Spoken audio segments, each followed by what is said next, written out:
I now call our Davenport Community School District Board of Directors regular meeting to order. Would everyone please rise for the Pledge of Allegiance? I pledge allegiance to the flag of the United States of America and to the republic for which it stands, one nation, under God, indivisible, with liberty and justice for all.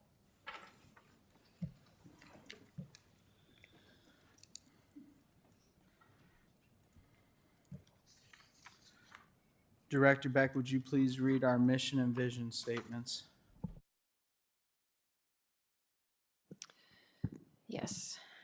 The mission statement: the Davenport Community School District is dedicated to growing excellence in academics, the arts, and athletics for every child by ensuring the highest quality education in an environment shaped by our diverse community, preparing our students to be lifelong learners and productive citizens. Our vision statement: education that challenges conventional thinking, prepares all students to compete in a global society, and inspires our students, parents, staff, and community to answer the question, what if? Thank you. Ruben, would you please read our guiding principles? Yes, sir. Here at the Davenport Community School District, our guiding principles are our belief in opportunity, that we provide abundant opportunities to empower students to reach their full potential academically, creatively, and socially. We believe in collaboration. We foster an environment that allows students, families, and community stakeholders to come together for the betterment of our students' education and future. And we believe in transparency, where we would share relevant and important information with our students, families, and the community to maintain open and productive communication. Thank you, Ruben. Superintendent Schneckloff, would you please read our goals? Goal 1 and 4, enhance student learning, and 4, foster the innovative use of finances, facilities, and staff.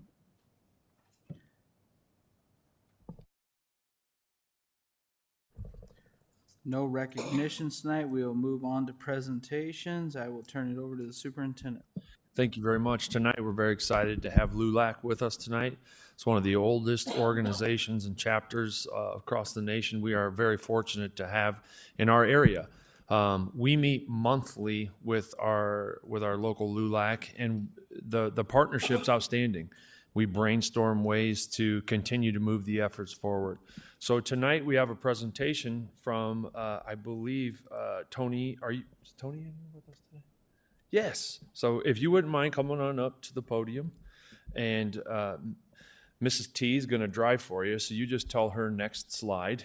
And first of all, thank you so much for coming here tonight.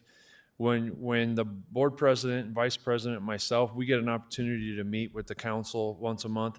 We are so proud of the work and that is done in your organization that we wanted everybody to hear it and see it. And so to have the opportunity tonight to share the wonderful work that comes out of LULAC, we're very excited for that. So thank you so much for being here tonight, and thank you so much for sharing the passion and energy that we have. Did you have some?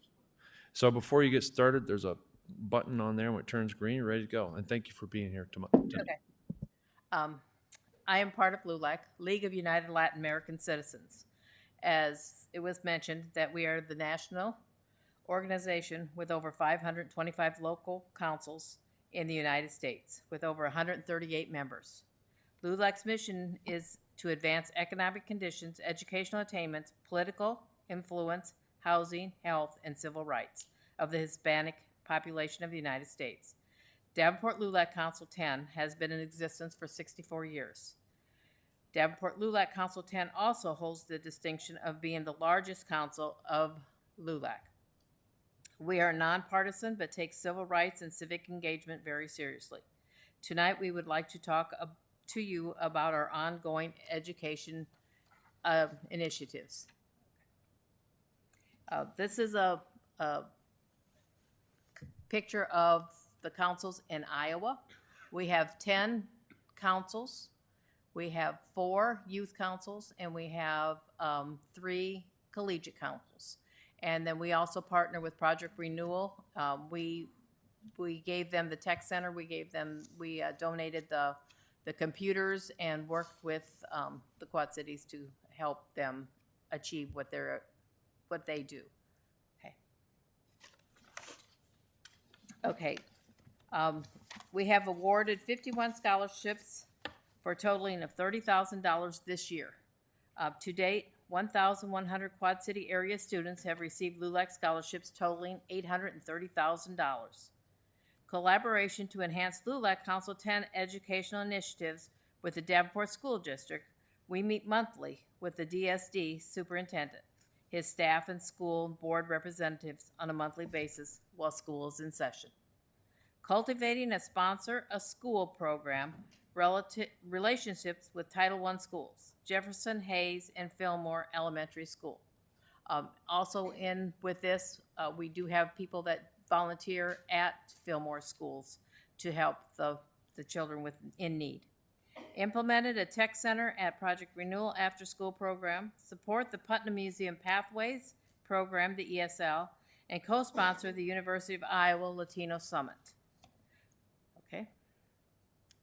Collaborated with the University of Iowa and the school district in the Davenport and implementation of lesson plans on Hispanic immigration and migration to Iowa. These plans are used as teaching resources for the third grade social studies curriculum core standards.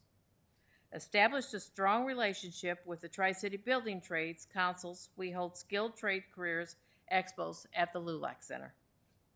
Launched a Latino leadership development program aimed at mid-career involving leaders in mid-September of this year.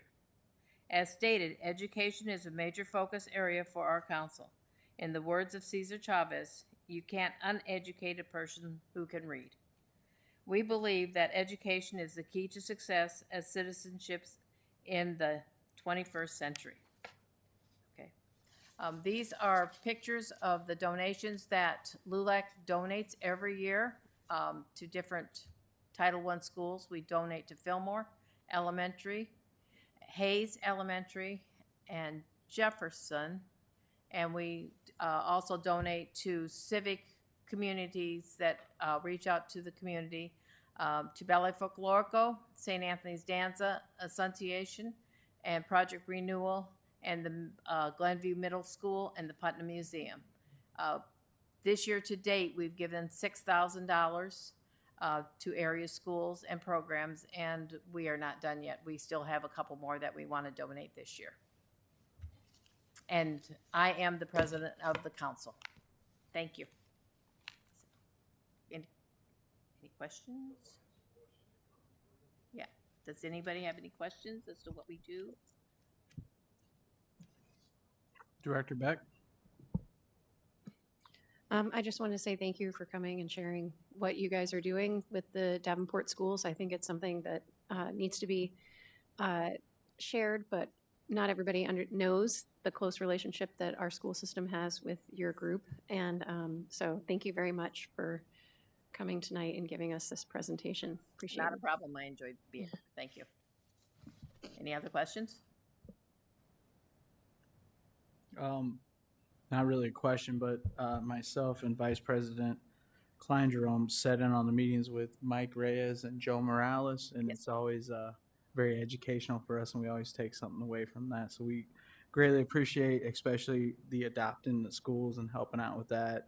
And I know with having some more kiddos coming into Hayes and schools like that, you all are there to kind of help with that too. So we greatly appreciate that partnership. Something that I know that people that I talk to, they do not understand what Title I schools are if they've not been involved with them. I was one to begin with. When I reached out and started, I went to volunteer and I was like in awe as to how they are, and it made me more driven to help more often as I can. So thank you very much. Director Klein Jerome? I also do attend those monthly meetings, and I am amazed how much effort and time and resources you have put in for the curriculum, and now there's going to be a book that goes along with it.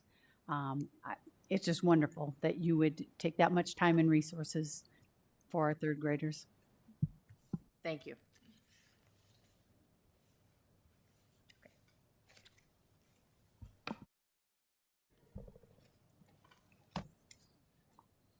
Thank you very much for that presentation. We will move on to student board reports. We'll start with you, Ruben, and you guys can work right on down the line. Well, hi, I'm Ruben Leverage. I'm a senior at Central High School, and I'd just like to share a little bit about what our administration is doing to help both our upperclassmen and our underclassmen to start. We're having our homecoming dance soon and Spirit Week and all these things, as well as free admission into the homecoming dance, as well as into various sporting events around the school year. Are offered as an incentive to students for completing their Zello, which is part of the way our administration is helping keep our seniors focused on graduating and applying to colleges as efficiently as possible. And as well as that, we've begun to roll out our Mentors in Violence Prevention program, a tutoring program where seniors, any upperclassmen, would mentor a freshman class in ways to, especially in the modern digital age when everything is being documented and things are taken a lot more seriously, to mentor young freshmen in how to avoid some mistakes and some pitfalls just in general day-to-day life that may pose problems for them down the line. And these are just a few of the ways that our administration is working to make sure students are amply set up for success in the future, both as they graduate college and continue going through their high school career. A note about our athletics: the cross country team recently won every race they participated in at our district's cross country meet. Our fine arts department, the Marching Blue Devils, just had an amazing weekend. We we won both invitationals we went to last Saturday, and received a total of 183.2 points combined among two invitationals.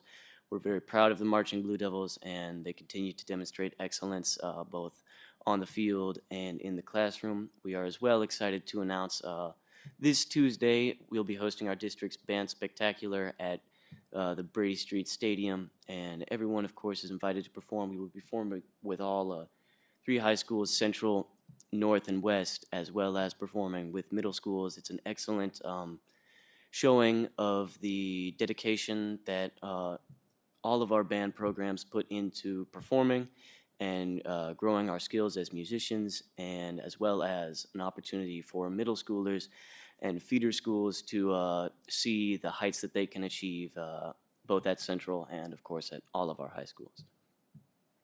Thank you.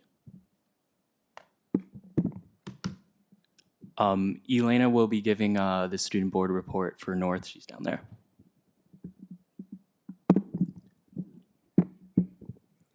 Hi, my name is McKenna Burt, and I'm from West High School.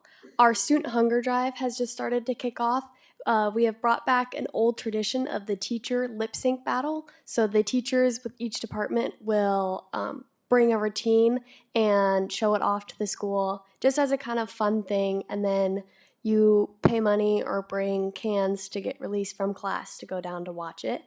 We also had Fill the Truck at the last football game, which is an extensive incentive to just bring cans and stuff to the game. And then will go and do assemblies at all the feeder schools to promote the student hunger drive. Our high school's newspaper, the Beacon Eye, their first issue of this year just went to print. And the National Honor Society had their induction of the new members this past week. So. Hi, my name is Vwin. I'm also from West. Recently, our school had hosted MetroFest, in which all three high schools, all state choir auditionees came together to learn and grow from not only the teachers but also each other, and it also promoted really great school spirit amongst the three schools. Along with last Thursday, our girls' swims celebrated a bittersweet senior night. That is all. Thank you.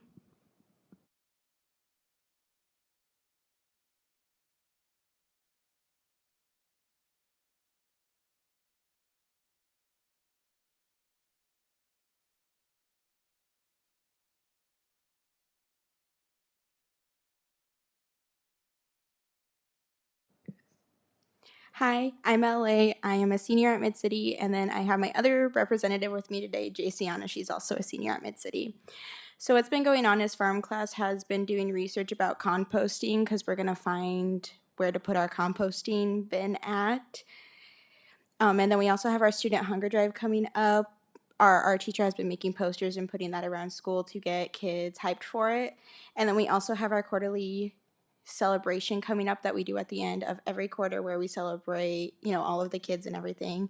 And then our food pantry has also been a hit for a lot of the kids. Hi, my name is Elena Pumivong, and I'm giving the report for North High School. We recently finished our last game for the football season. We played against the Little Hawks, and our theme was Pink Out. Our score wasn't the best, so it was a good try. Our student council has also started our student hunger drive. We've reached out to local stores such as Fairway and Pizza Ranch, and we've been working on volunteer opportunities to start raising money. We've also started something that happens every single hunger drive season, which is Stop the Bop, which a lot of our teachers hate the most because it occurs in the beginning of the day. It's a really annoying song. And then towards the end of this week, our musical department has actually been starting their performances. We have our annual band spectacular at Brady that's with other schools, and our orchestra is preparing for their Halloween concert, which is their masquerade ball. And that's all.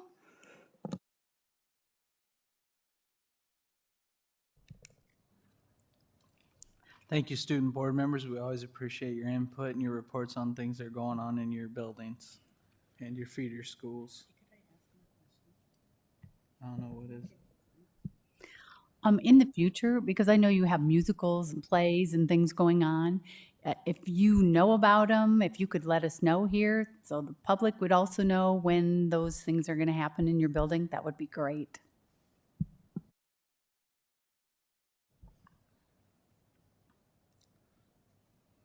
Thank you for that. And don't be surprised if we show up to that stuff. We do like seeing it. I think everyone's looking forward to Tuesday or tomorrow night. Yeah. Hopefully it's packed. Board reports. Are there any board reports? All right. We'll move on to communications. Open forum is a time for members of the community to give input at a board meeting regarding school district issues or concerns. Individuals who want to speak, please fill out an open forum request and give it to the board secretary prior to open forum. The form is available in hard copy for in-person attendees or on the school board page of the district's website for those who want to participate virtually. Virtual participants must email their request to Brenda T. at tbren@davenportschools.org by 3 p.m. on the day of the board meeting. The board will not act on any issue presented during open forum if it is not published as an agenda item. Iowa Open Meetings Law prohibits action on any issue that is not on the agenda. The president may set the amount of time allowed for individuals to speak.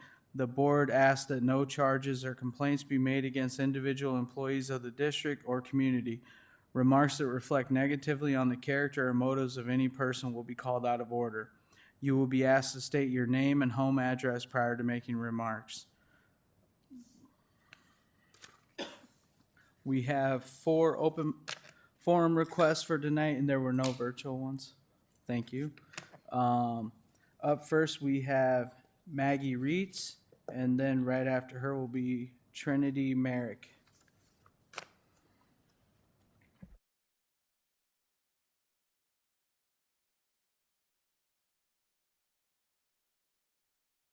Sorry. 2 minutes.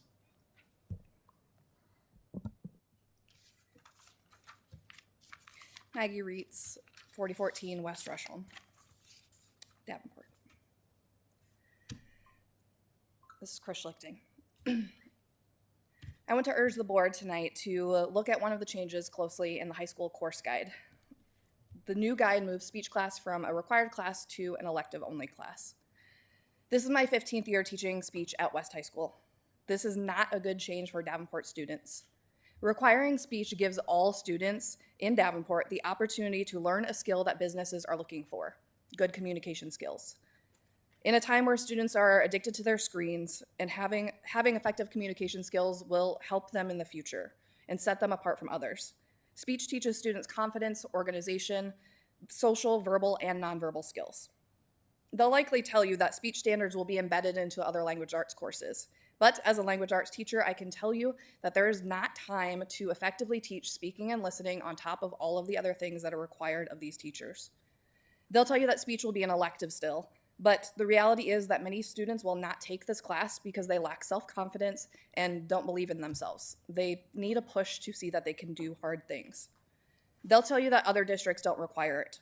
Sure, that's true, but that's exactly the reason why we should keep it in our district, to grow excellence in our students. But nothing they will tell you the whole picture. No one has sat in our classes for more than a class period to see what actually happens. No data will show you the encouragement and empathy that the students provide to one another when they get up there to speak. It won't show you the students gaining confidence throughout the course. It won't show you the respectful and safe environment that we built so students can share personal stories with their peers. From a student's own words at the end of the course, overall, I'm glad this is a required class because it truly helps people become more confident and better at speaking with people. Further, this discussion was made with very little input from speech teachers. We asked for the opportunity to provide our input. By the time we got to talk to just one person, everyone else had already been told about everything, and the decision was essentially made. Speech teachers were not given the rationale, and we were not offered any reasoning, and were not given the courtesy of a conversation to tell us the final decision. My husband and I both teach at West High School, and we have 2 children in Davenport schools.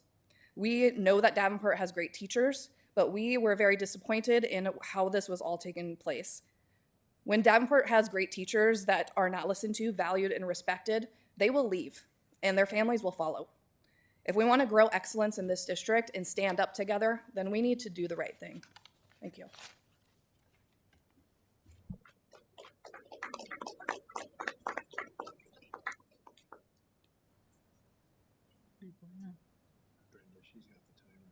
Oh, thank you very much. Up next, we have Trinity Merrick.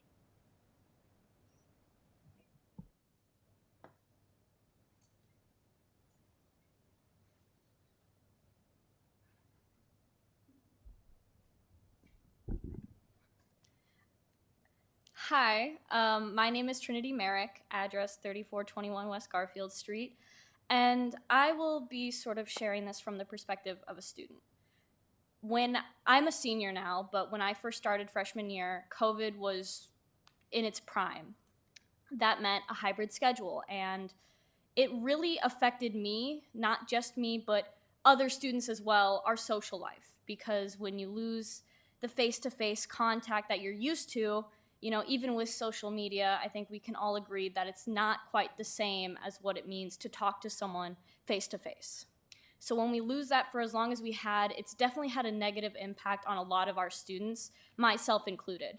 So after hybrid, when I was finally back in school full-time, it was awkward. I didn't really know what I was doing, how to interact with people, and when I first stepped into a speech class, I was very finicky about doing it.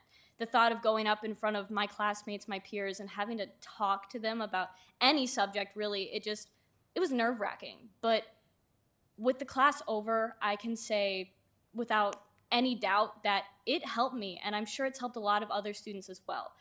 In a time where we've lost the confidence to be where I am right now, talking to all of you, speech class helps, not just to have that confidence, but to formulate those sentences, to gain diction and all these other skills that an English class where you write it on paper can't really give you. Not only that, but it was through my speech class that I was given an opportunity through speech and debate, which had I not taken this class, I would have never gotten. Speech and debate was an outlet for me, and I'm still in speech and debate, and I love it. It's something for me that I feel more students should be given an opportunity to be a part of. But to lose speech as a required course, we lose that pathway that can get students comfortable with that, to learn that, hey, I'm good at this, you know? I want more opportunities to be involved with this. And that's why I think, you know, for the sake of our students, for the sake of them being able to speak and do it confidently, so that way when they have that job interview that they'll inevitably have, they don't feel scared. but they can go up there confidently because they've had that speech class and they know what to say and they know how to say it. And that's why I think it's important that we don't get rid of speech being a required class. Thank you.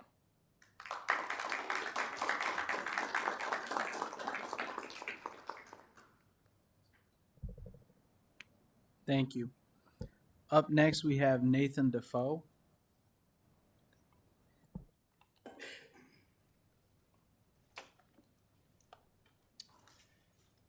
Nathan Defoe, 1205 Spring Street. I am also here to speak to you guys and urge you to table, do whatever necessary in order to provide you with the opportunity to look at these requirements for graduation with a little bit more, of a tight lens. There are 4 aspects that I want to focus on. The first is 21st century skills.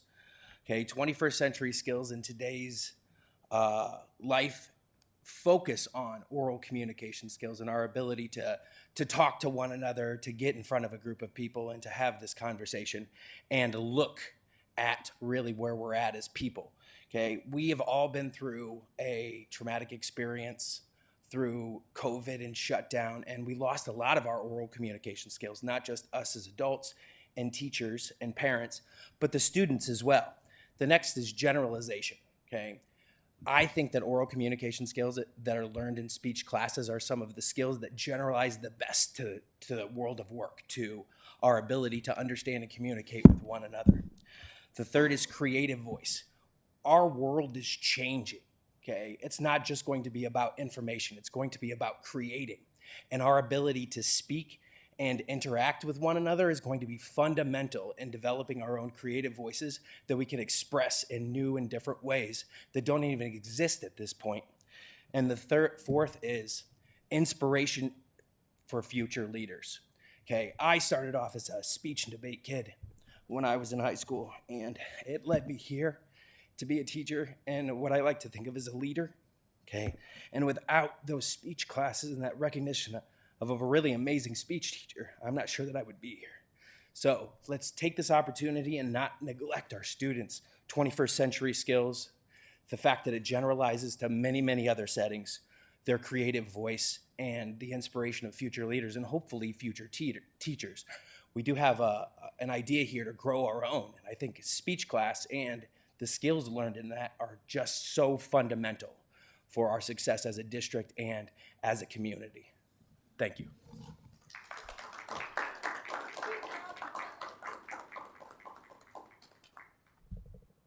Thank you.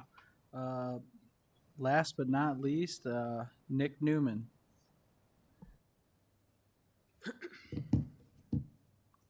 All right, Nick Newman, 2011 36th Street, Rock Island. I'll try to keep this brief. I think these guys have covered this pretty extensively at this point. So the 2 main things I want to talk about are just kind of the process of this coming to the table tonight. Essentially, Maggie, all the other speech teachers, we were not a part of this process deciding really anything related to this course guide, or our input was so belittled to the point where I think we really feel like we've been disrespected as professionals in relation to this whole thing coming to tonight. But the second and far more important thing is just as Defoe just said, the skills that these students need going forward. We're in a world where students would rather kind of sit on their phones, submit papers anonymously, and never speak to anybody throughout the course of their entire high school experience. And I think that's a terrible trend. I think that students benefit from interacting with each other, and speech class is the prime example of a course where a student is put in that situation where they're able to talk to one another. And I think the most important thing I can say here is anybody could come into my room at any time. One of the most beautiful parts of a speech class is that students go from, in a one-term class, they go from on day 1 being petrified of being there to by the time they've given their 5th speech, they turn and look at me and say, that wasn't that bad. And you can see the confidence that they built in their face. In addition to that, it's a required course, so every single student has to take it. It's not tracked where you're in this with the same group of students your entire time all the way through high school. So for me, especially this term, I've loved seeing students from all walks of life interacting, encouraging, and practicing with each other throughout the course of that. Something that would completely go away if we eliminate this as a required course. So like these guys have said, I'd love for you guys to try to table that, or at least think about it a little bit deeper before we move forward. So thank you for your time, guys.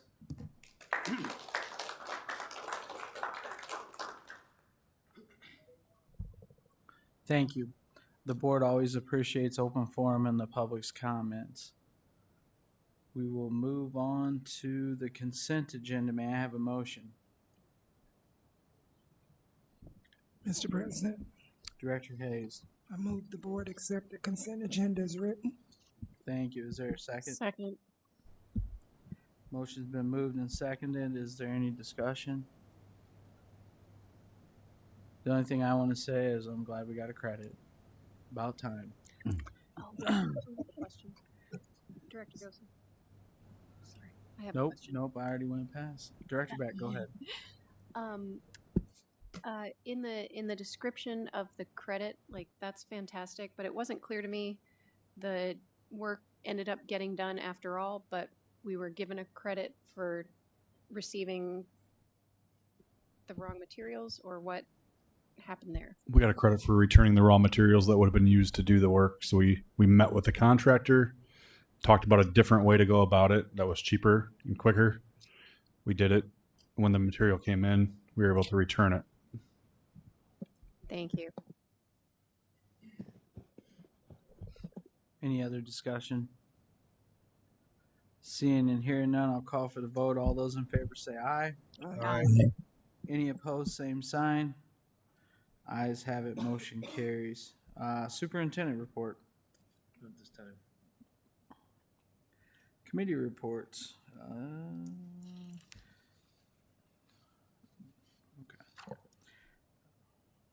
Finance Committee?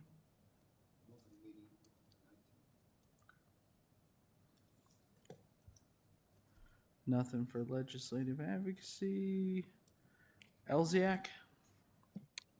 We haven't met yet for this year. Long Range Facilities Planning? Meeting Friday. None at this time. Policy Committee. We have now officially gone through all of our policies and merged them with IASB and numbers. So at this point, we are done. But they will come back because we have to review them on a 5-year basis. So we will take them in groups and every year do some anyway. But we have officially merged them now.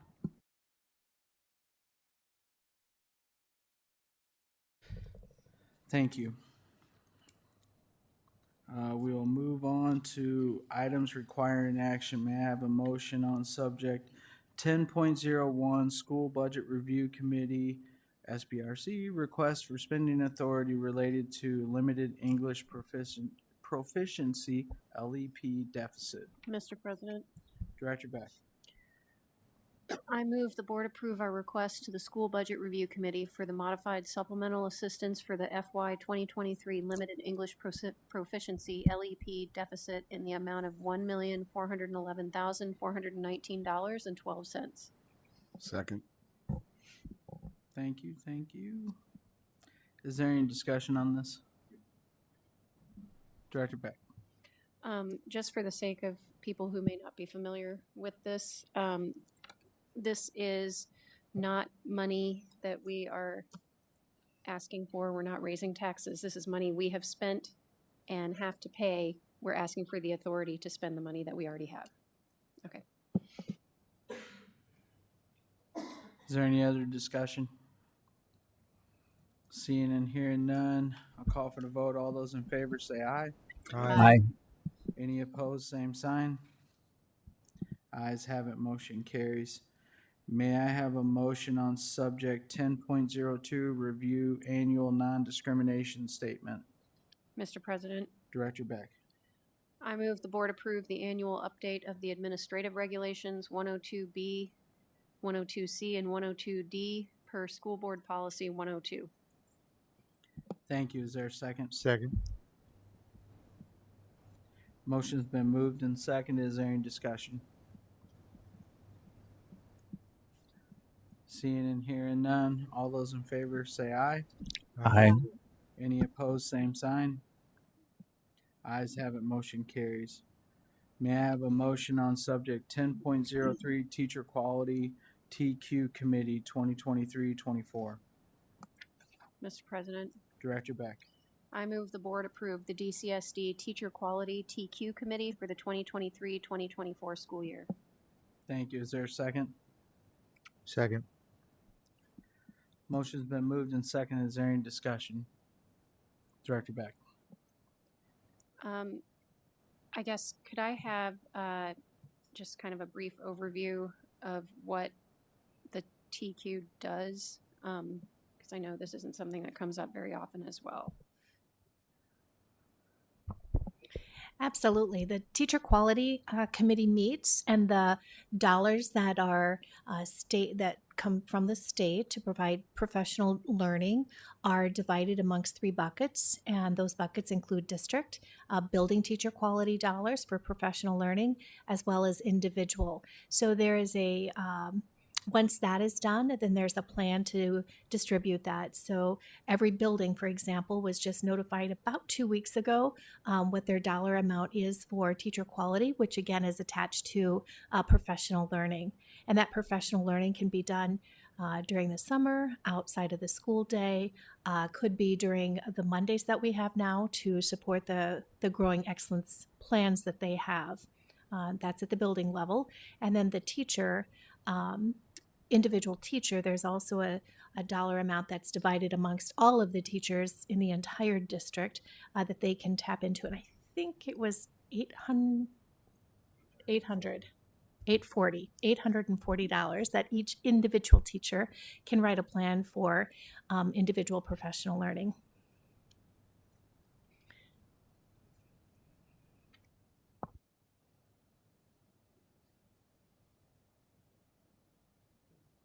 That's it. Thank you. Is there any other discussion? Seeing and hearing none, I'll call for the vote. All those in favor say aye. Aye. Any opposed, same sign. Ayes have it, motion carries.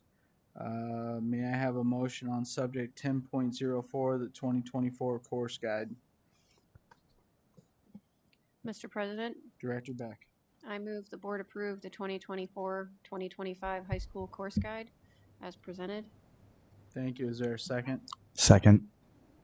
Thank you. Before we go into discussion, I believe there's going to be a presentation. So I'll turn it over to the superintendent.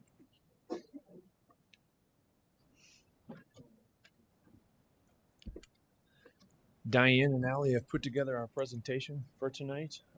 Thank you for your efforts in this. We know this is the ball that starts everything rolling with enrolling students, scheduling classes. So thank you for your hard work put into this. Thank you, Diane and Allie, for being here. Okay, thank you. And I am just going to introduce the course guide for this year. And as TJ mentioned, this is a year, over a year in the making. And so we'll go through the timeline and the teams that have worked to develop the course guide for the 24-25 school year. So I'll turn it over to Allie to start.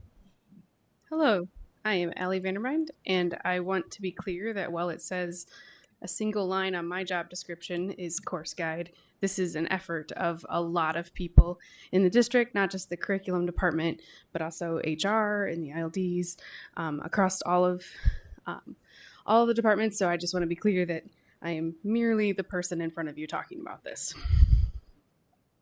So tonight,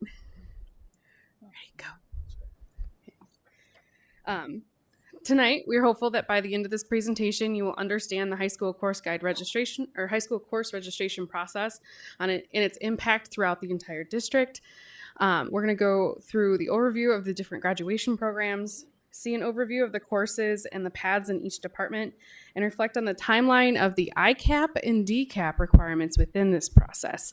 So just as a reminder, ICAP is that individual career and academic plan. The students start building that in 8th grade and then review it each year. And then the DCAP is our district career and academic plan, is our overarching plan on how the students are going to achieve that. So for us, officially the first course guide meeting for the 2024-2025 course guide we had in April of 2023. So this is a process that begins far in advance.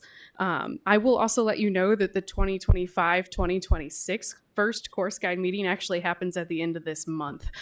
So we've had longer meetings, that way we can ensure that we're getting lots more information from everybody.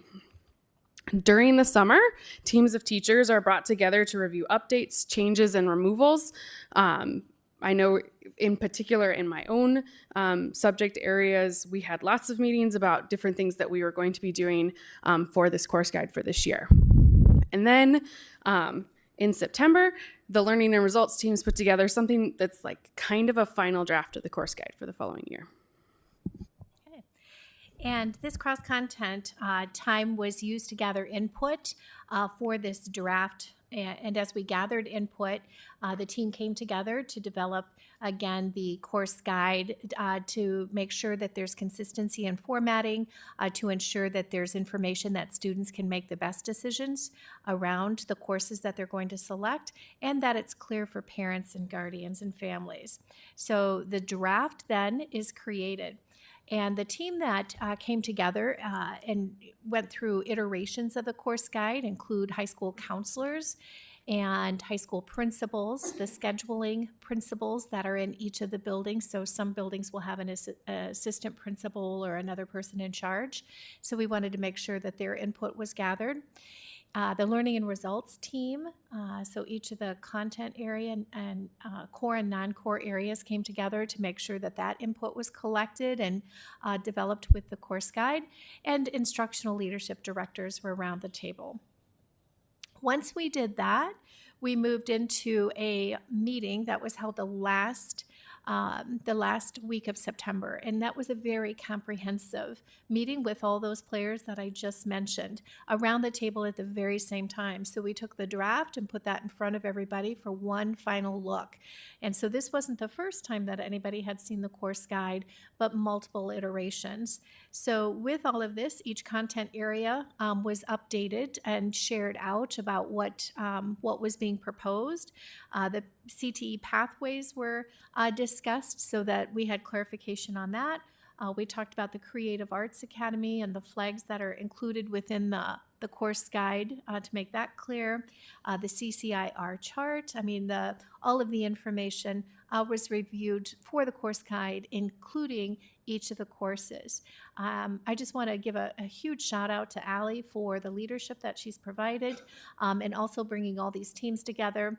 The meeting went incredibly well. I've been in other course guide meetings, and there's just a lot of information that can go in many different directions, but it was well organized. Information was there, and the meeting went very smoothly with lots of great questions, great ideas that were collected. All of that information was collected during that 2-hour meeting, and then the updates were finalized at that point.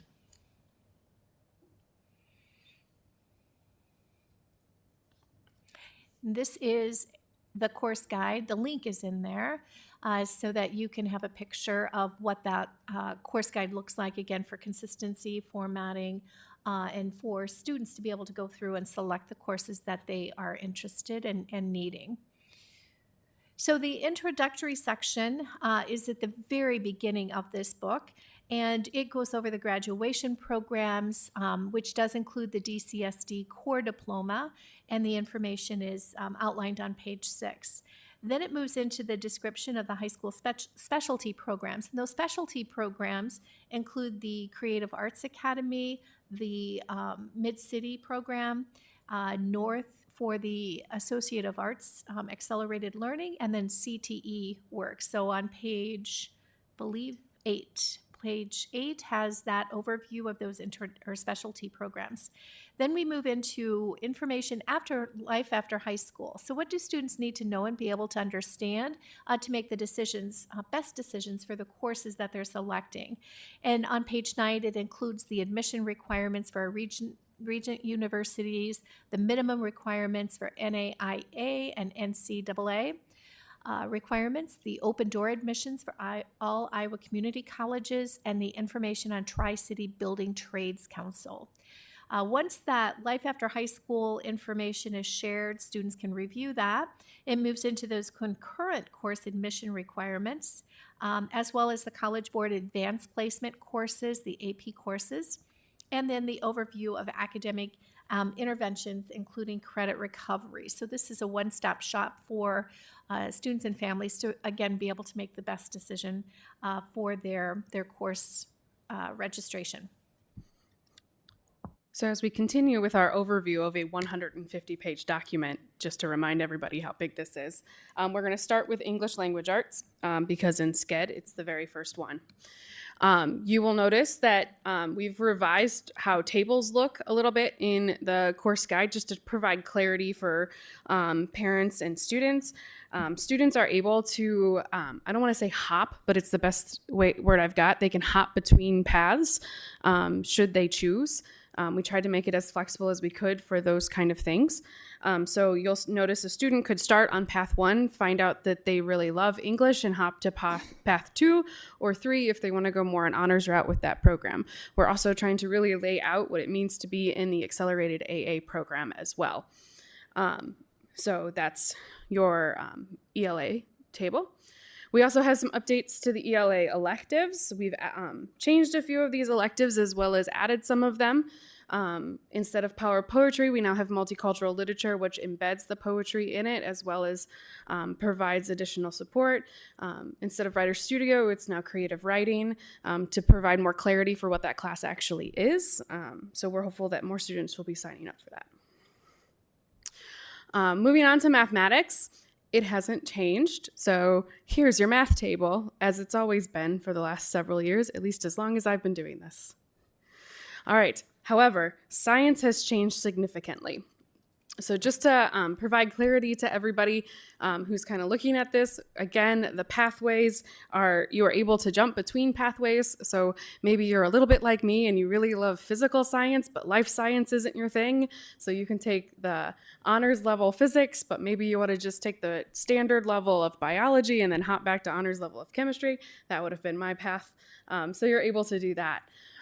You would pick one of these paths to move forward with. We will state that, historically speaking, the Principles of Biomedical Science course used to be the full biology credit. It is now only the cellular biology credit. So students will still have to take that environmental biology class.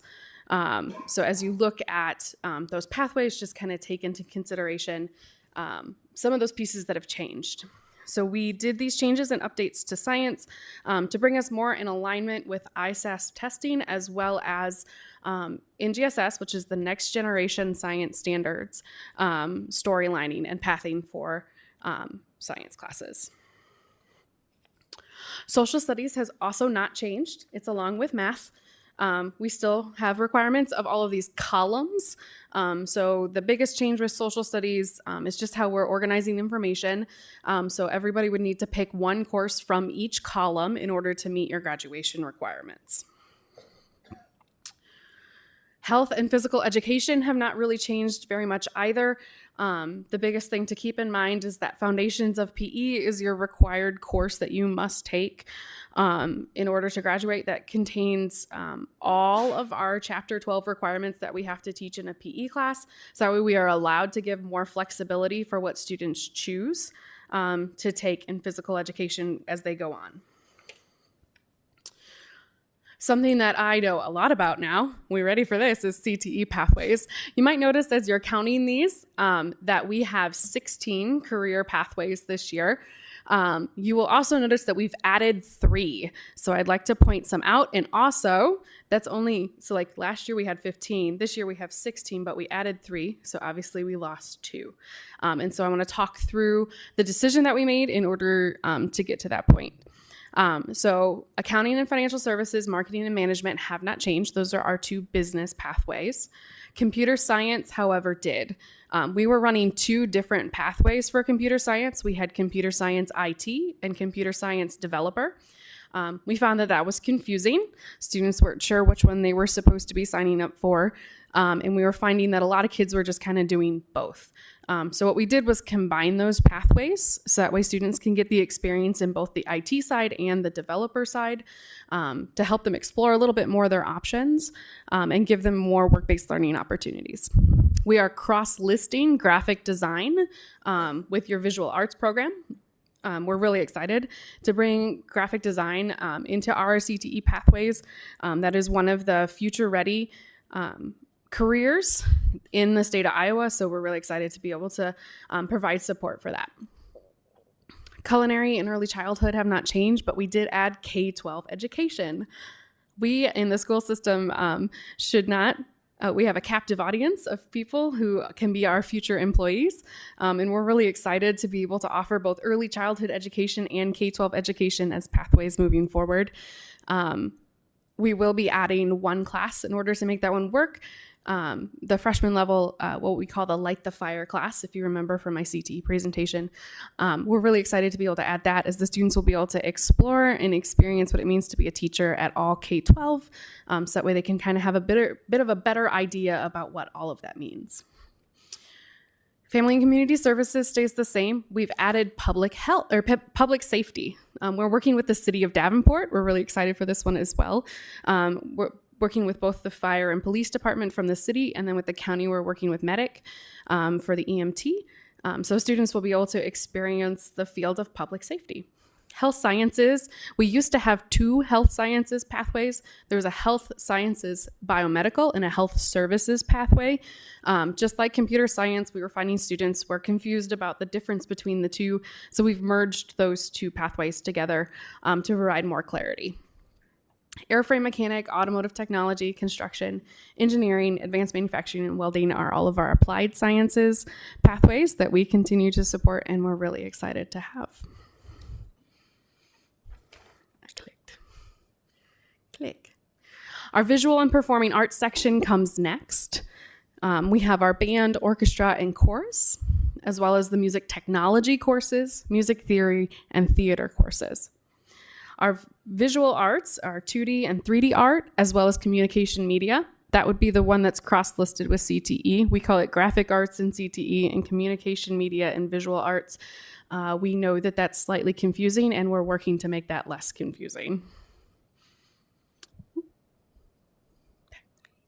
And next we have talented and gifted services, and the highlights for this are the Equity Lab and the AP Online Academy. And the goals for the TAG program are really in service of being able to support all identified students and to provide a collaborative support for teachers to differentiate for students in their classrooms. And so the Equity Lab and the AP Online are options for students to be able to receive services in order to meet those goals. And next we have world language, and nothing has changed, just the format with the chart again, so there's consistency throughout the entire document. I'm up again with CCIR. So our very last page of our course guide is for CCIR, which is concurrent course individual enrollment. Historically speaking, this has kind of been a, well, if you know about it, this is what you get to do. But we want to make this a little bit more obvious for everybody and communicate it as clearly as we can. Concurrent courses for individual enrollment are for students who individually want to enroll in a concurrent course. A lot of our programs and pathways have courses that we run on our own campuses or courses that we send whole sections over to EICC. But these individual enrollment would be for students who want to take a class in this, but they're the only one or one of 5 who want to take this class. And so this is a listing of all of the courses at EICC that are what we would consider pre-approved that students would be able to take with EICC on their campus. So they would be able to start having that college experience while they're in high school, should they choose to have that. And we wanted to be very clear about what those courses are that they could choose to do that with. So we are in front of you in October for next year's course guide. So I thought I'd go a little bit over about why we're in front of you, arguably early.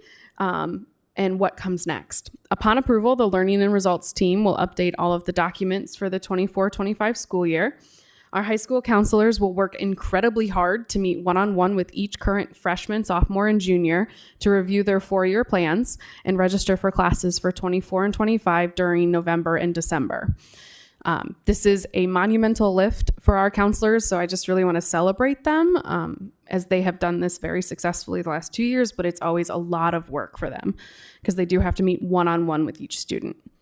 8th grade showcase nights at Central, North, and West will happen in the month of November. Intermediate and high school counselors will work together to support current 8th graders in creating their 4-year plans, their ICAPs, and they're to be completed by the end of January. Some questions I always get are, why can we not start this any sooner? For one, we have to have this approval, so we have to come in front of you first. Official count day is October 15th, so we can't roll our students to their next enrollment until after that day. In order for students to start signing up for classes, that has to happen first. So literally the soonest our people can do it is November 1st. The next question I always get asked is, why does this need to happen so far in advance? Cross-campus courses take a lot of time to plan and schedule. We have to build schedules, we have to build our schedules, and those schedules determine our staffing needs. And once we have our staffing needs, we can start hiring. And if we don't want to keep hiring starting in June and instead want to move that up a lot sooner, this has to move up a lot sooner. I have a big giant spreadsheet that is all the way out to column L about all of the different departments and things that are affected by this course guide process. So it does get really constraining. So what questions do you have? Director Klein-Jerome. I've got quite a few. First of all, I saw in there like U.S. history to 1877, and this course can run at North. And I'm not picking on North, but principles of macroeconomics only at North. I'm a kid at Central or West. What are my options here, and why is it only at one building? The 2 classes that you just listed off are part of only the AA program. So students who are in the accelerated AA program have to take those as a part of that program. So they are only offered at North. Okay, so that's the only ones that would be that way, or I mean, I didn't look at every single one. They would be in the specialty programs. Got it. Yeah, why it stopped. Yeah, that was a little weird too. I have great concerns that your course guide team had no teachers on it. No teachers on a team. The teachers are the ones teaching. That's not acceptable in my eyes. They need to be involved in this, which I think is why the people came to us about the speech. They were not there to give you their input, to share with you their concerns. I also have a concern if you're a speech teacher only certified to teach speech and our enrollment goes way down in speech, then what? Okay, so I don't know if you have an answer, but that is a big concern of mine. TAG is no credit. Was TAG ever a credited course? Never. In the high school? Not a specific credit itself. It's to be identified for TAG. TAG option, yeah. The TAG was never a credit. Okay.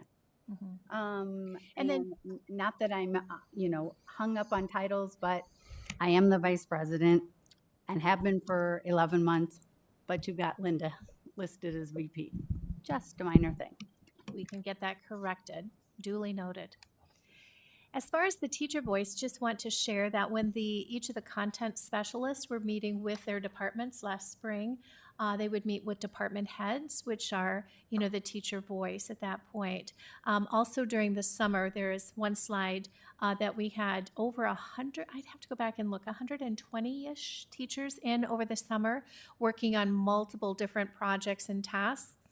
And with each of the content, that was another time to, again, review the data, take a look at the course sequencing, and get input that way. So we can certainly be more explicit about with teacher voice around decisions, but not around specific courses. Mm-hmm. And so what was the rationale for dropping the speech, and what will happen with teachers who are only certified in speech? Mhm. So with the speech, we looked at overall data in terms of enrollment and the progress that students were making, and also noting that across our area, we're the only district that currently is providing speech as a separate course. Now, I just want to highlight again that speech is not being pulled out completely. It is still an option for students to take. We would absolutely encourage students to take speech and would want to see those numbers stay high through that elective course. Thank you. Mm-hmm. Director Poston. I have some of the same concerns that Director Klein-Jerome has. And did we skip over the slide on the updates to ELA electives? I don't think we discussed that, did we, on that slide? But anyway, again, same concerns, how much teachers were involved. And then when we talk about speech, I mean, communication in this world anymore is so critical. And kids nowadays do not know how to communicate. All they can do is stick their nose in a phone. So we need the communication so that these kids can converse with other people and communicate. So I think that's critical. For myself, as a shy old farm boy, speech helped me a lot because I was scared to death of getting up in front of my peers and making a presentation. I think you've got to have the speech to draw these kids out of their shell and again, like I said, communicate. So I think that's important. And again, I think it's important that teachers are involved in the process too. Mm-hmm. Definitely with the speech and what is being offered, there's that theme that it has built confidence for students, and the speech teachers do an amazing and outstanding job working with students to build that confidence. And we heard it tonight, heard it in the classroom. I also know that the universal constructs in the Iowa Core have been part of the Iowa Core since the day it was initiated back in 2009. So the universal constructs include things like complex communication. And complex communication doesn't happen in one course. That happens over a pre-K-12 approach for communication, for speaking and listening. And that is something through a student experience. How do we develop that so it actually starts in preschool to learn to communicate and problem solve with others? What experiences are we building every single day for students? And not just in ELA. Where is it happening in social studies? How is it happening in science? How is it happening on the playground? How is it happening during lunch? And we know that there is no doubt that complex communication is a priority. And how might we create those experiences throughout the entire learning experience for students so that they are graduating and they are walking across to be the best communicators possible? Is that going to happen overnight? That is something that as we're looking and reviewing curriculum resources, instructional practices, working together as a team, the only way that we're going to get to that complex communication is providing more opportunities and experiences for students to collaborate, work together, reach outside of the classroom, reach inside of the classroom to be able to develop those skills.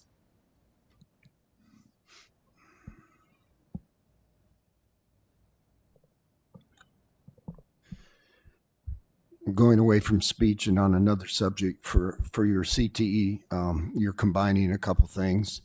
And when you talk about the graphic design and then combining the health sciences,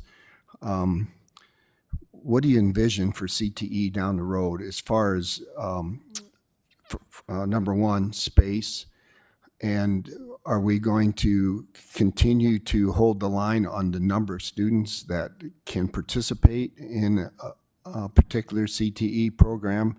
Or is it going to be down the road? Is it going to be wide open that anybody that wants to participate in that program can, or are we going to limit our numbers?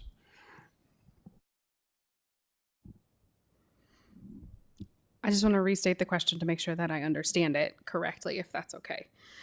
So for CTE programs, the only place that we limit our numbers is in the capstone courses, and that is because of specialized staff that's needed to teach those courses and specialized space. For example, I always like to bring up the student-built home as kind of our example for this particular requirement, because not only do we need a teacher that's willing to not only knows how to fully build a house, but also we need a site for that house that's going to be built, and all of the money that's going into all of the materials. So we can only have so many students in that program, just because of the limitations of that specialized person, and finding another person who'd be able to do that. Admittedly, we now have 2 of those, so we're hopeful that we can continue to grow that program in specific as well. When it comes to things like ProStart, that program is limited because we only have 1 commercial kitchen here. If we were to expand to have more of those facilities, then we could, but that would take an investment that is beyond my scope. However, I will state that all students are able to take the beginning. So you'll notice on the CTE chart, we kind of restructured it a little bit to go away from year 1, year 2, year 3. And we do beginning, intermediate, and advanced courses. And all students are able to take all beginning, all intermediate, and all advanced courses. The only ones that we limit are the capstone. So where are we limited as far as space for CTE programs? I mean, take, for example, welding. Mm-hmm. We're limited there on space, correct? Yes. Okay, and do we have more students wanting to enroll than what are able to? For welding in specific, yes. Okay, are there any other examples? Not this year. Okay, besides finding the instructors to fill those positions, is space a limiting factor? For welding, yes. There's no other facility other than the one at West that is able to host the vocational welding classes. Okay. So would more space help with our CTE programs? Absolutely. Okay.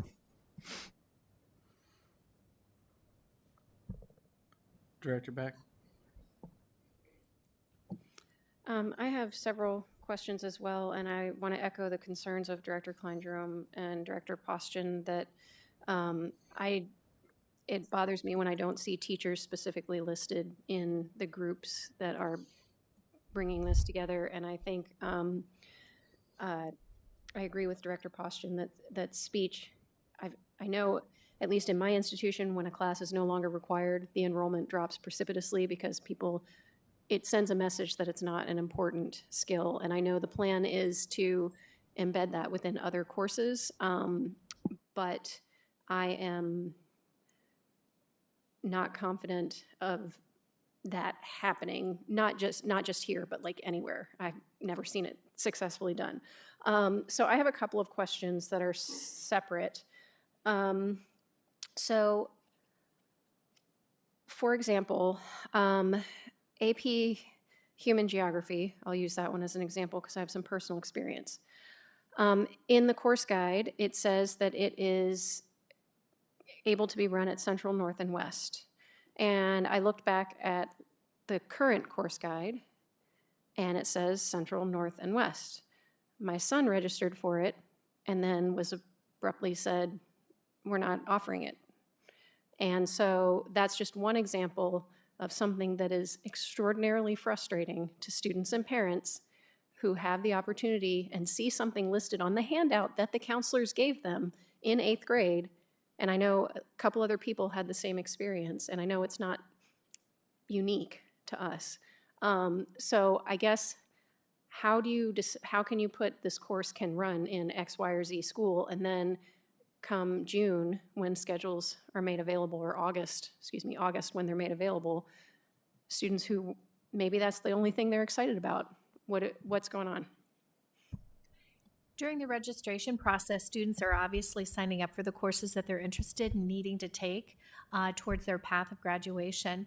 And then those enrollment numbers are used for staffing. And if the course is offered and there aren't enough students to offer the class, then it has to be pulled off. For example, I'm not saying this is the situation for that particular class, but just in general, that's how it works. So if there are 10 students that register for a course A, and that would not meet the standard to be able to offer a class, you would have one teacher pulled for an entire section of the master schedule for 10 students. So, you have a couple options to see if there are other students that you can get in to fill that class. If not, then it's just not a viable course to offer for that particular term, that semester, that year. And I understand that because I understand the economics of it sitting on this side of the table. My concern is that is not clearly communicated to students. So when they fill out these forms, they're registering for what they want to take, and they expect, if it says that this course is going to run at North, then they can take that course at North. And so I would encourage some clarity in the counseling, and it's probably different once you get into high school because the students are in that environment. But before that, it's not clear. And if you just look at the course guide, right, this course can run at, and it says, X, Y, and Z school. Maybe there are some creative ways to fix that, offer it, this course can run every other year at this school or something like that. Or, you have a distance learning component or something, just because there are course offerings that students would like to take and they can't. But I understand the reasoning behind it. It's just a source of, it's maybe not clear that that's a possibility for most students. Is it okay if I say something? I just wanted to say that we are being way more intentional this year about cross-campus offerings and being able to combine courses from 2 different buildings. So those students from both buildings will be able to take that class. The scheduling principals and I will be working together very intentionally to try and make that happen a lot more than just in the CTE department. Okay, good. So my second question is, for example, when I'm looking at the paths, right, for like science or math or whatever, I don't see AP courses listed in all of them, or I don't see, this course or that course. Are those just like suggested minimums? Like, I don't understand what are those intended for? So I'm looking at that's just a requirement. The paths you showed us at the beginning of the presentation. So like the math one, there's no trigonometry listed, for example, and a lot of people would think trigonometry would be a normal course to take during high school. Do we not offer it, or is it just these are suggestions, and maybe if there's room afterwards, those kinds of things are in? There's no calculus listed. There's no, how does that, what are those tables for? Yep. So one, we don't have a specific trigonometry class, just to answer that in specific. But the mathematics, the table that I showed are the courses that are required for graduation. Okay.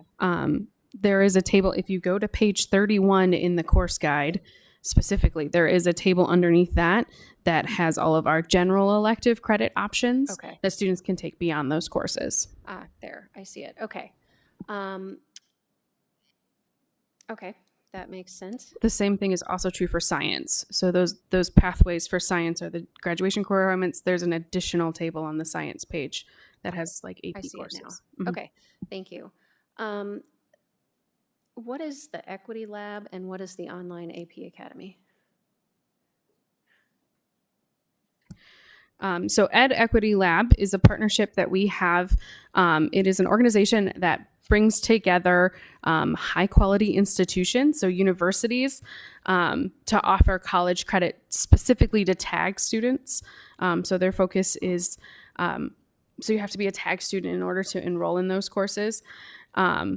And so that's what Equity Lab is. Now you'll notice in the course guide, we do have two different versions of Equity Lab. One of them is for the courses that we know for sure are going to run every year. And then one of them is for more experimental courses. So the students might be signing up for a course and we're not sure what it's going to be yet. And so it kind of changes based on whatever Equity Lab can get to run. So that would be your Equity Lab Extended. Your Equity Lab standard is the one that we know which of those courses are that are going to be running. And off the top of my head, I don't know what those 4 courses are. I apologize. Equity Lab is courses, as Allie had mentioned, that is offered through a top university, and it's co-taught with a TAG teacher. And that experience then provides that level of college level rigor for our students that are in the TAG program. 4 courses that are ready to go, we've already approved, and then those optional ones. The Bell and Blank Online AP Academy program is for students who are either A, unable to fit our regular AP courses into their schedule for one reason or another, or there's a couple of extra AP courses in the online academy that we just don't have the teachers for, so students would be able to take those extra AP courses. And those are fully sanctioned by the AP people? Okay. So why are there no credits offered for, say, taking TAG? Shouldn't there be an incentive to do that? It's a identification. Okay. So not a credit or a course or something that they would sign up for in that way, but it's an identification. Okay. And then finally, if a student completes all of the requirements and they get to their senior year and they've essentially completed all of the requirements, or maybe they have just a couple left, do we advise them to take things that they might just be interested in and stay in school full time? Or do we allow them to just take off? There are so many opportunities, and that's what's really exciting of having such a robust course guide, is that students can really self-select when they get to that point and that they've met their requirements. Even adding an independent study or an individualized study so students can create their own course. Being able to package some things together so that it's meeting their needs depending on what their chosen path is after high school. So many electives that are available. I know the counselors do an absolutely outstanding job working, as Allie mentioned earlier, working with students individually to prepare them for their next big decision. Students also find themselves wanting to stay in school longer because of their extracurricular activities, and they do have to maintain at least a half-time schedule, so at least 2 blocks a day in order to be in those extracurricular activities. So that keeps a lot of students engaged as well beyond just their graduation requirements. Okay. I think another benefit to the CCIR courses, those concurrent enrolled courses, is that they can continue to have college experience through those advanced courses. And are those offered on our campuses, or do they travel to EAIC, or is it online? Mm-hmm. We do have some concurrent enrolled courses on campus, so we have certified teachers that have the right degrees and certifications to be able to offer those. And that concurrent course then would give them the high school credit and the college level credit that is matched. And then the individualized going to the campus is the one that Allie had spoke about earlier. And that's where they go to EICC to take the course. But it's fit within their normal, like, school day-ish Could be schedule. evening, could be. Mm-hmm. Okay. We are a little at the whim of EICC's schedule for that. Right. Okay. Director Potts. During the course of the conversation, a lot of things that's like popcorn's going off in my head about this, that, and the other thing. I remember we were having several months ago, maybe a year ago, we were having a conversation, not with you ladies, but with about foreign language in the junior high, and it was pointed out to us that we can do anything, but we can't do everything. And so I think we as a board need to keep that in mind when we talk about welding. Okay, we could do that. We could do that. There's money we need to do that. Okay, but I'm not going to say it. But we're building a junior high school. Spend a little extra money there. We could use that. In building a schedule in courses, my experience has been that every department thinks every course they offer should be required because it's very important, because they think it's very important. And it's a constant push and pull between how many hours there are in a day, how many terms there are in a year, how many credits you need to graduate, and where those credits should come from. The other balance that's crucial to keep is the balance between gotta takes and wanna takes. And if you add a gotta take, you're taking away a wanna take, because there's only a finite number of things a kid can do in the 4 years they're in college. We've developed 2 tiers of diploma now. And if we were, and you're going to have to, I don't know the answer. If we were to say now, everybody's got to take speech to graduate, what is the impact that has on what has to be taken for credits for each of these lines of graduation? What does it do to the overall? Because everything, you can't look at it in isolation. It's like dominoes. Everything will hit something else. So any speculation on that?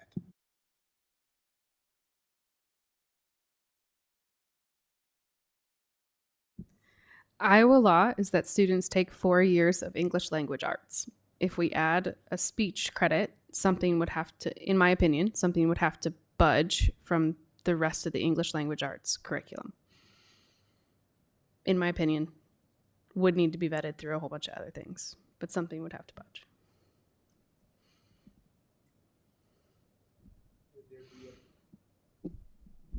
Would there be a possibility? I was looking in the performing arts. Isn't there a theater? Mm-hmm. Is there the possibility of cross-crediting? If you're in theater, you don't need to take speech. Or if we were to make speech the requirement, could it be speech or theater? Because certainly, if you can stand on a stage in front of several hundred people and pretend you're somebody else, that's what most teachers do. They're good at that. Yeah, you can give a speech.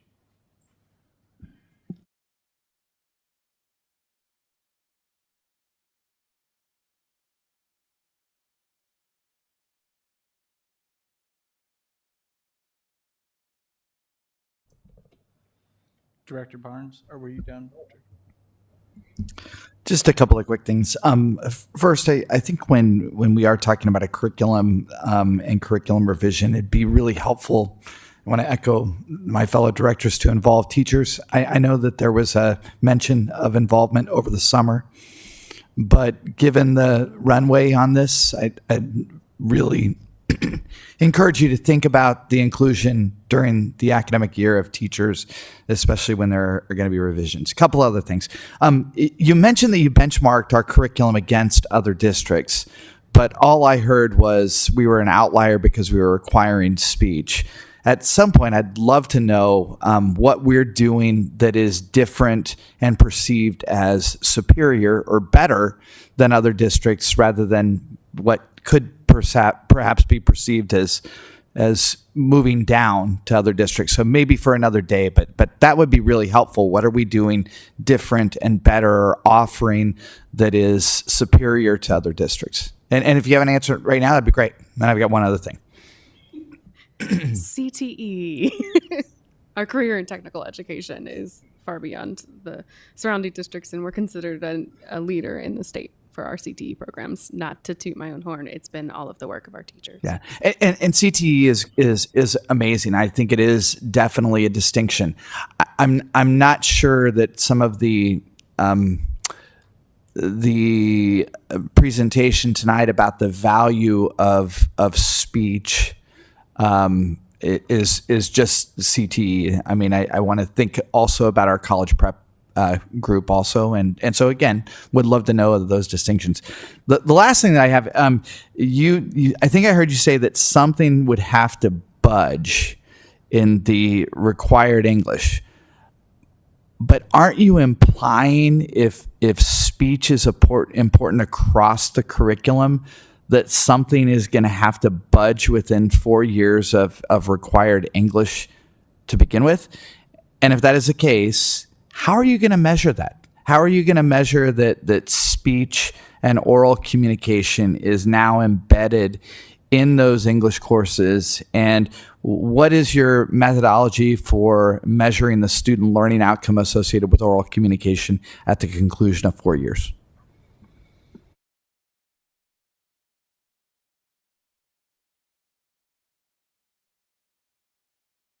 I'm going to scroll back up to this table so we can all take a look at it just for a second. Path 1 should be considered our standard student table. So if we look at Path 1, we have 2 courses that have been added to the ELA standard pathway, which is English 3 and the Capstone Experience Senior Exhibition. English 3 is a full year course, and then the Capstone Experience is a term-long course. So those have been added with the addition of those speech standards to both of those courses. So speech has been embedded into those.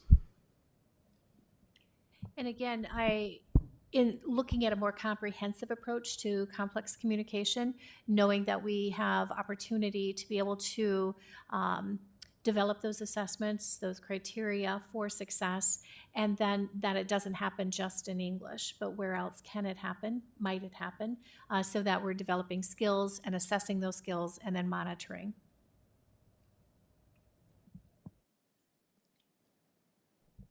Director Beck.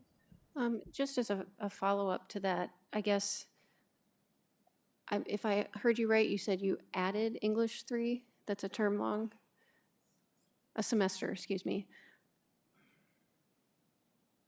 I'm still not sure why then we would, I mean, currently speech is required, correct? So that's what's missing? What's missing from most students' schedule that now we can put in there? Okay, so junior and senior level speech, or junior and senior level English used to be coded as a literature requirement, a writing requirement, a speech requirement, and an elective requirement.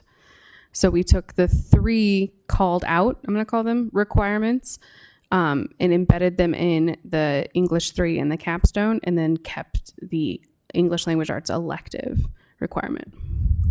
I shouldn't say we, I apologize. I wasn't really a part of this team. That's okay. So it's the same number of credit hours. Well, why not just put speech instead of a language arts elective?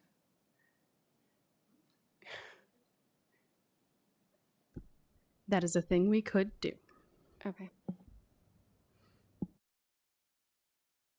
Well, thank you for clarifying what's been shifted. I appreciate that. Can I ask a clarifying question? Would replacing that accomplish the 3 things that I heard you outline in speech? Those 3 things don't sound like they're present in speech that you outlined. Is that correct? Correct. Those would have to maintain in the junior English, the English 3 course, the 3 that were called out. And then instead of an elective, it would be speech. And then that decision being, previously we were talking about how do we provide opportunities of choice and voice for students. So then we would be taking that part away. They wouldn't have the choice and voice for that particular piece. They would have to take a requirement if we maintain speech as a required course.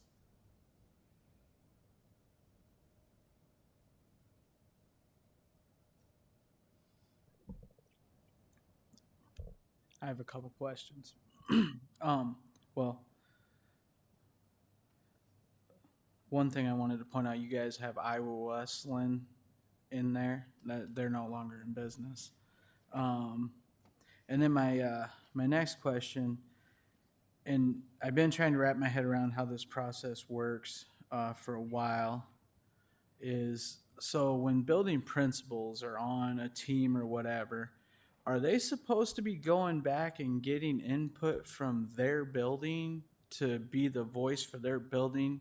Because I feel like a lot of the things that we hear, there's a disconnect at that point from the principal to the building.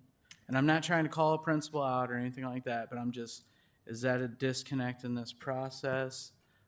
Because I feel like every time something gets brought up and a principal is on a team or something, things don't go down to the building and come back up. So I'm kind of, and I don't know if this is a spot where you can answer that, but I mean, this is kind of part of it. But I feel like if they're the head of their building, they are the voice for their building. They should be taking it back, just the same as we have the superintendent who refers stuff to the cabinet, who then refers things and then everything. So I think we have a disconnect on where things are getting cascaded. I was trying to think of the C. There's always room for improvement on the cascade. I will say that the principals have been terrific to work with, and when we're explicit about here's what we need to have you gather, we get that information back, whether it's via email or it's a phone call. But they've been very collaborative and supportive in that process with course guide or anything else that has come to the table. I feel with this year, we have our principal meetings set up. We have calibration meetings. We have cabinet meetings. So that cycle of communication is really picked up in terms of a nice cadence. So I just do want to highlight that piece of it.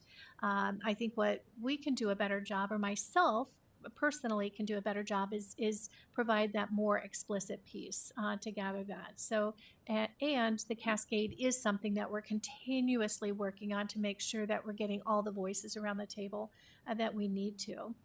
And then I would say that last spring and then over this summer, it was working more with our specialist and our specialist gathering information from department heads as during department meetings that they were meeting with. So again, how do we have more maybe even focus groups or something where we're in the buildings gathering that information specifically too? I think there's a lot of different ways that we can improve in that area. Are you chiming in? Go ahead. I think we're also find ourselves in a position where sometimes we have to make decisions that are difficult and they're going to upset people in our organization. This being one of those times. You know, when we look across the state, we're the only UEN that's currently offering speech, and of the 22 schools inside the AEA, we're the only ones requiring speech, not offering. I want to make sure I have my language here correctly. I am confident that embedding this into our curriculum, offering it more frequently is the option, and it is impacting some of our teachers. And so those are some of the difficult decisions that we're forced to make. Our administration did their diligence with talking to their building leaders, the people that are required to make these schedules, the ones that are filling it out. And it is a difficult decision. This is an option that we're putting forth that we think is a very viable option for us.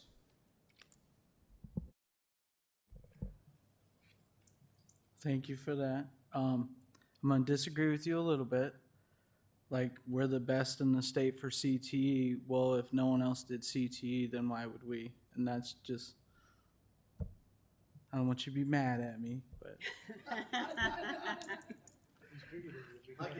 Right? Well, I was going to take a break after we get done with items requiring action. I didn't want him seeing me in the hallway. But I was just curious on that, and then, because it does seem like that is a big thing that comes up with the feedback coming back from the building. So I would think at some point I was just curious how you check that too. You know, how do you check and connect? Oh, you're going to come at me again? All right. No, and I would agree that there are multiple truths. We all along the way we stub our toes, And with our cascading process, we're continuing to improve that. And we need to continue to improve it. And so that's one of the focuses that we have. And so it's definitely something that we can improve on. So what you just described, yes. And I can see places where we need to tighten that connection up to help things move forward. I would agree with you. All right, we're making progress. I had a couple others, but I think they got answered along the way. So to be clear to everyone, there is a motion on the table and a second to Director Klein-Jerome. Thank you. One comment, I was disappointed also to see we do no longer offer German class, that it's only Spanish and French are your options. I was a German student in high school and in college and went to Germany to student teach. So I think we're shortchanging our students, not offering enough foreign language. But that being said, since the board has to vote on this, it isn't just your discussion or a presentation, I would like to move that we table this vote until the next regular board meeting. I'll let go there and then I'll explain.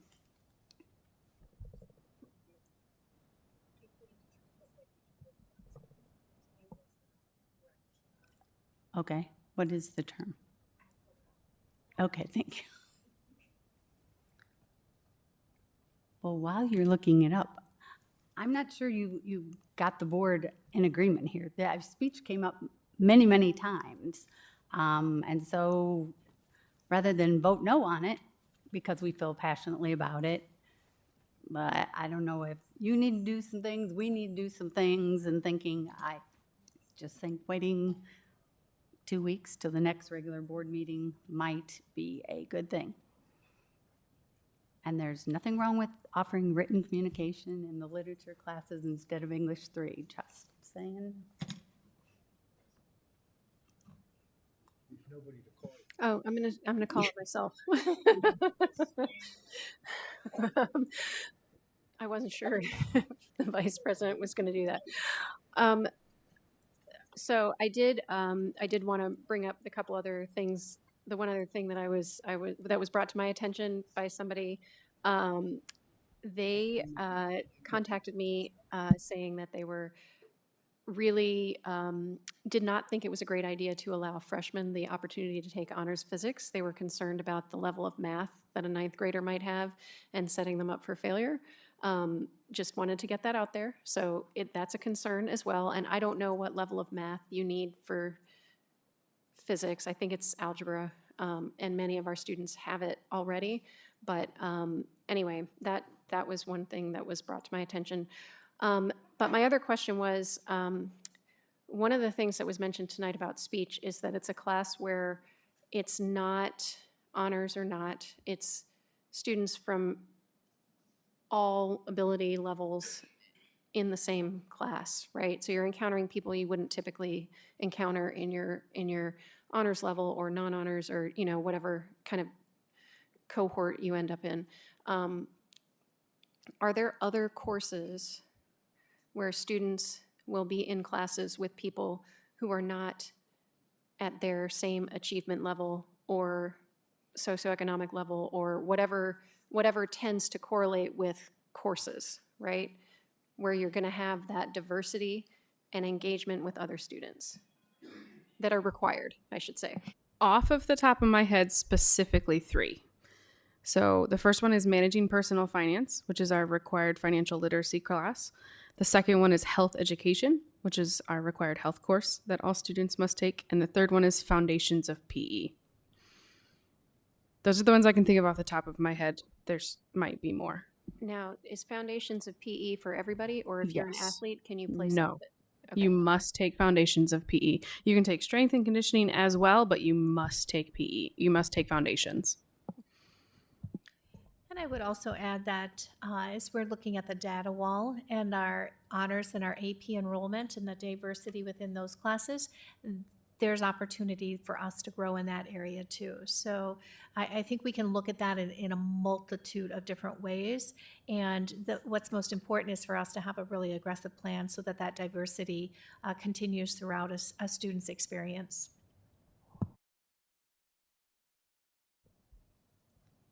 Director Klein Jerome. Thank you. First of all, I would like to withdraw my motion to table this, but I would like to move that we postpone the motion to the next regular board meeting. That's a motion, right? All right. Okay. Motion's been made to postpone until the next regular board meeting. Is there a second? Second. Motion's been seconded. I would just like to say, I really like Director Potts' idea of saying, okay, you either take the theater course or you take speech course. You know, like both of them, you're really having to stand up there. But right now, I don't think we're at a place to vote on this without the speech of some sort. The motion's been made and seconded to postpone the meeting until the next regular board meeting. Any other discussion on that? Seeing none, I'll call for the, would that be a roll call vote, Brenda, or? Okay, I'll do a roll call vote. Director Klein Jerome. Yes. Director Postian. Yes. Director Barnes. Yes. Director Hayes. Yes. Director Potts. No. Director Beck. Yes. My vote is yes. Motion carries to postpone. Subject 10.04 of the 2024 course guide.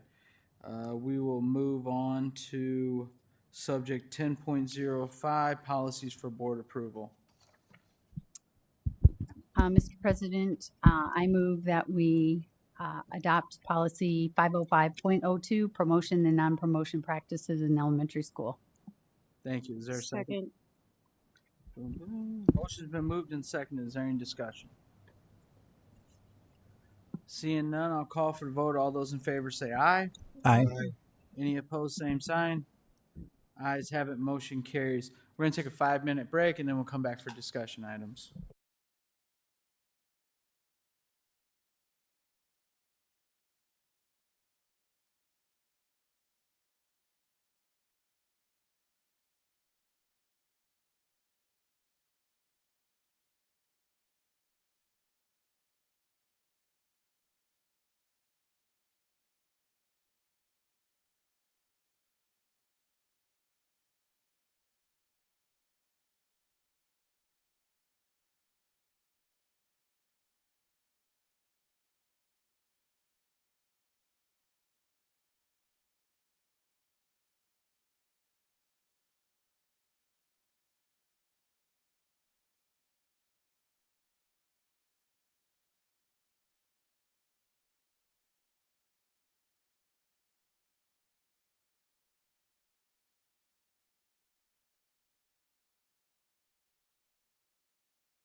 good.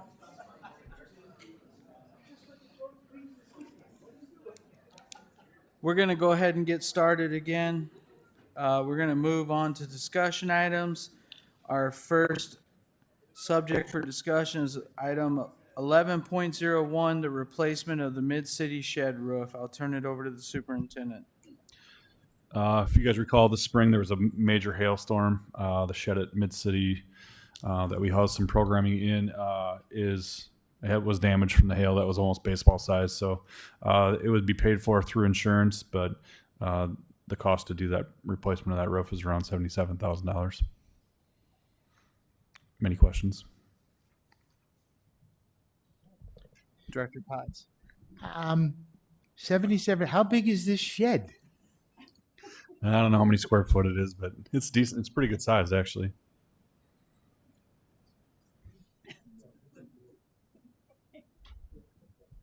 I guess. It's a big steel shed. It's a pole barn. It's a building. Okay. How come they got a pole barn? Do you want me to answer that? The program? They do outside programming, like work in garden centers. They do some tech ed type stuff in that building. House some tractors, equipment. Oh. Urban farm. An urban farming class. Is that required? No, it's not required. No, it's an elective class. I teach it. John Deere stuff? No. We do have some small mowers that we use to plant. There was a significant grant that was utilized to build the building originally.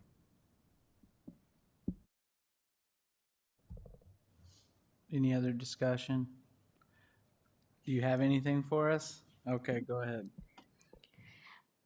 Let's say hypothetically we were to have another bad hailstorm. Would we have anything to protect the shed in case we had to redo it again? I guess I'm not sure what you mean by that. So you know how the shed's possibly going to need replaced, like it says right here. Would it be covered by insurance in case it had to be replaced again? Yeah, this is just replacing the roof for that building.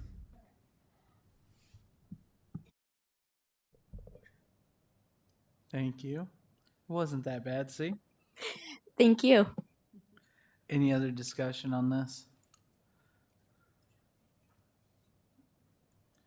Any other information board members would need to vote on this at the next regular board meeting?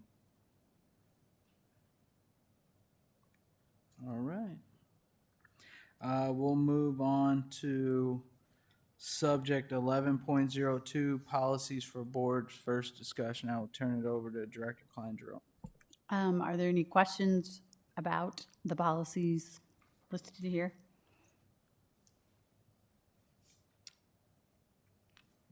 Director Beck? I appreciate that we now have a student conduct policy and that's updated, and a couple of other things. The cell phones and electronic devices one, do we have an administrative regulation to back that up with how that's enforced? Yes. Okay. And that goes for all grade levels, correct? Yes. Okay. I think that's it. Thank you. Thank you. This will come back a second time and then we will vote on it.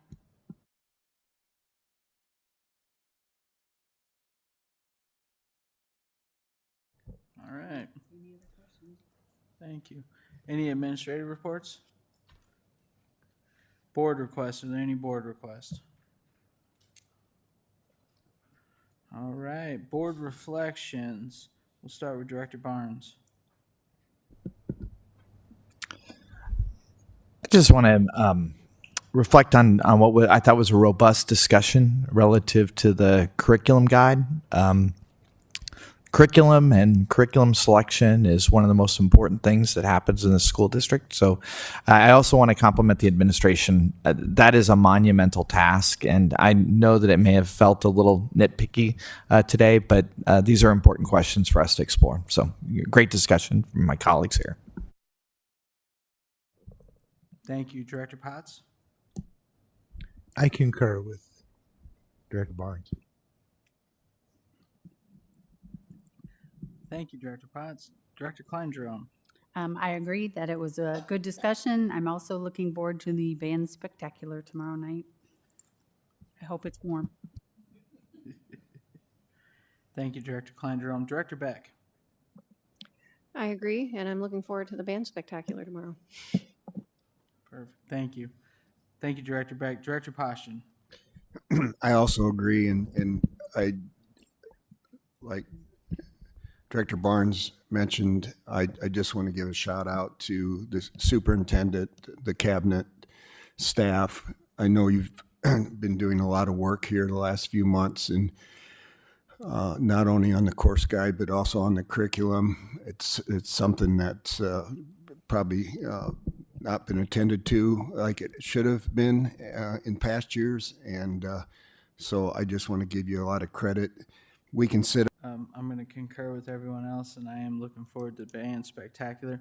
I do want to thank all of you because we can have great discussions, agree to disagree, and we don't wind up on the front page of the Quad City Times and everything else. So thank you all for being a very well-functioning board and being able to work together and work through our disagreements and things. So with that, Director Potts, I would entertain a motion to adjourn. So moved. Is there a second? Second. No discussion. All those in favor say aye. Aye. Any opposed, same sign.